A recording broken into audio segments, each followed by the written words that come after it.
I moved to Canada in 2006 with my 3 kids, and at the time I was still wearing a burqa and I knew nothing about business, and if you had said the word entrepreneur to me, I would have had no idea what that meant.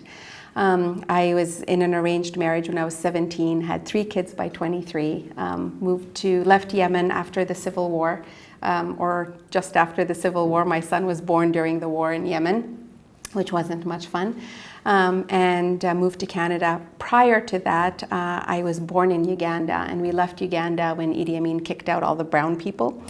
And they pretty much strip searched everybody on the way to the airport at multiple check stops. So by the time we got to the airport, all that was left was $7 that they missed in my dad's shoes. And my dad said that was just enough breakfast for everybody, just enough money for everybody to have breakfast in Cairo on our way home.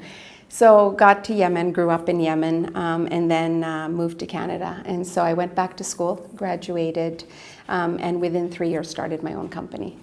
So my learning curve has been pretty much this. It's been a fun journey. All the awards are great, but I have to say that after coming to Canada, all of that was pretty easy. This country is definitely a country that gives you opportunities that you don't get anywhere else. So very grateful for that. We have this whole talent pool that we are completely wasting, even in corporations, because we keep saying we want to think like an entrepreneur, right? And we want entrepreneurship, but then we discount those people. And we look for, even for admin assistants, you want somebody that has a 5-year degree, right? Experience and a degree. And so the difference is, do you take those people and do you train them and bring them into your corporation, bring all that wealth of thinking and understanding that they have that other people don't. So, being an immigrant, you have patience in a very different way. You don't discard things easily. So when I gave the Walrus talk, I talked extensively about that with immigrants, but I also talked about being thrifty.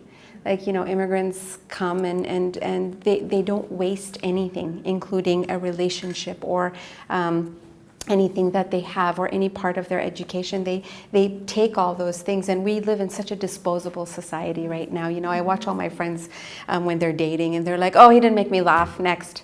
And so it's just an interesting mindset of the society that we live in, and what insights immigrants bring.